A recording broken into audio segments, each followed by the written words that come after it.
Olá, sou Tainara Oliveira e hoje falaremos sobre as ondas eletromagnéticas.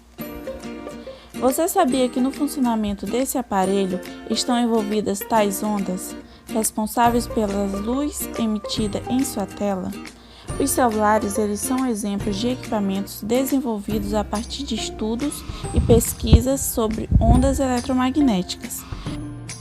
O estudo sobre essas ondas se iniciou há muito tempo, quando estudiosos e cientistas tentavam entender como objetos poderiam ser vistos, ou seja, qual a natureza da luz. Entre as teorias, temos a de Isaac Newton. Ele elaborou uma proposta em que afirmava que a luz era composta de diversas partículas que se propagam com grandes velocidades. Essa é a teoria corpuscular da luz. Contemporâneo de Newton, o físico e astrônomo holandês Christian Huygens propôs a teoria ondulatória para a luz, ou seja, a luz teria comportamento de uma onda, sendo formada por pulsos oscilantes que se propagam em um meio. Essas duas teorias explicam alguns fenômenos relacionados à luz. Algum tempo depois, o físico e matemático escocês James Clerk Maxwell, ao estudar fenômenos elétricos e magnéticos, verificou que a luz que enxergamos é uma onda eletromagnética, com uma frequência específica que o olho humano é capaz de detectar. Então chegou-se à conclusão que essas ondas que se propagam no vácuo, no ar com alta velocidade, elas resultam da liberação de fontes de energia elétrica e magnética em conjunto e estão espalhadas por todo o planeta e pelo espaço. Tais ondas compõem o chamado espectro eletromagnético, uma organização das ondas em relação às suas frequências. Elas são organizadas do menor para o maior.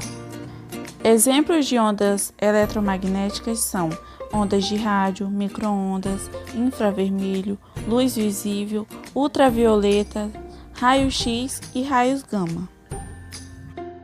As ondas de rádio são ondas eletromagnéticas bem populares no nosso dia a dia. Elas são emitidas pelas torres de transmissão da emissora.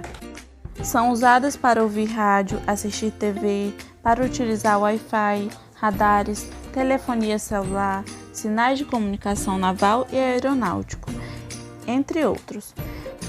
Nas ondas de rádio é comum a utilização de antena. Ondas de rádio que têm frequências maiores, como as emitidas por emissoras FM, e alguns sinais de televisão têm comprimento de onda menor.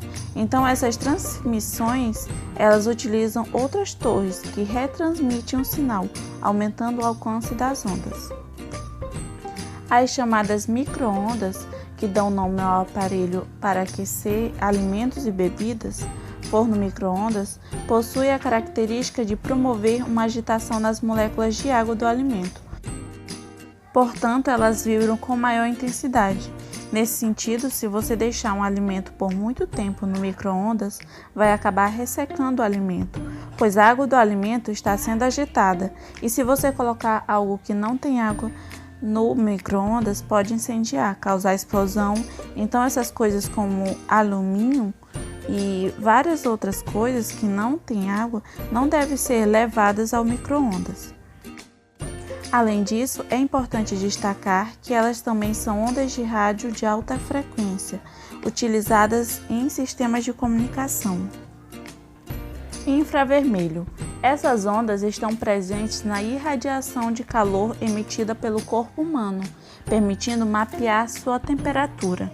O infravermelho também é aplicado em imagens de visão noturna, controles remotos, sensores de presença, sensores de movimento em videogames, celulares solares para geração de energia elétrica, telescópios, entre outros.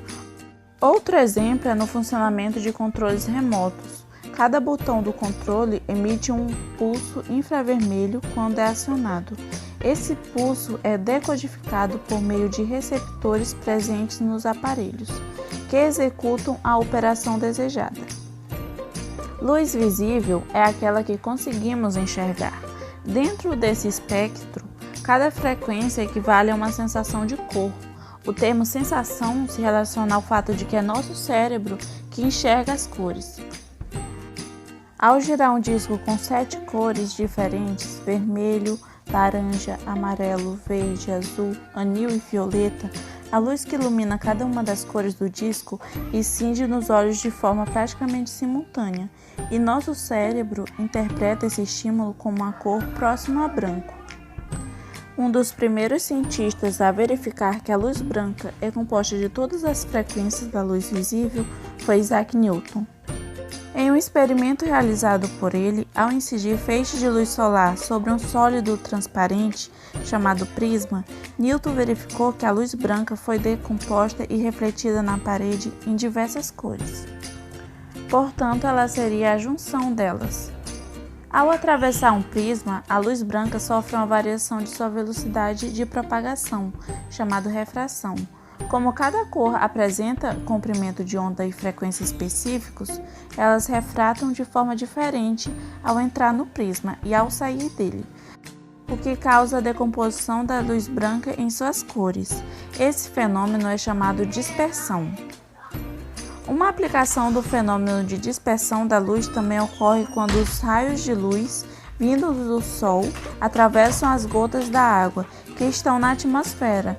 Assim, as gotas se comportam como um prisma, decompondo a luz solar nas cores que visualizamos no céu. Mas afinal, como enxergamos as cores? Na retina do olho humano existem 2 tipos de células fotorreceptoras relacionadas à percepção da luz: os cones e os bastonetes. Os bastonetes são sensíveis à claridade e os cones nos possibilitam a visão de cores. Animais que têm somente bastonetes enxergam como se fosse um filme em preto e branco. Existem 3 tipos de cone, cada um com sensibilidade maior a determinada frequência de luz: vermelha, verde ou azul. Devido a uma sobreposição na absorção dessas cores, ao receberem estímulos luminosos, várias tonalidades podem ser interpretadas pelo cérebro, resultando nas diferentes cores que percebemos.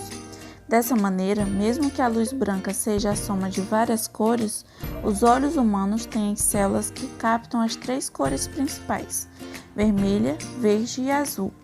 Após atravessar a córnea e entrar pela pupila, a luz atinge a região da retina no fundo do olho. Nesse local, os bastonetes e os cones são estimulados, conforme a frequência da luz incidente, e enviam informações aos neurônios adjacentes, que, por meio do nervo óptico, enviam impulsos nervosos até o encéfalo, onde as cores serão interpretadas. Essa figura representa como podemos enxergar as cores a partir de uma combinação de 3 feixes de luz, vermelho, verde e azul, incidindo em uma parede. O primeiro ponto mostra a sobreposição das luzes vermelha e azul, formando a cor magenta. O segundo ponto, a sobreposição das luzes verde e vermelha, formando a cor amarela. O terceiro ponto, a sobreposição das luzes verde e azul, formando a cor ciano.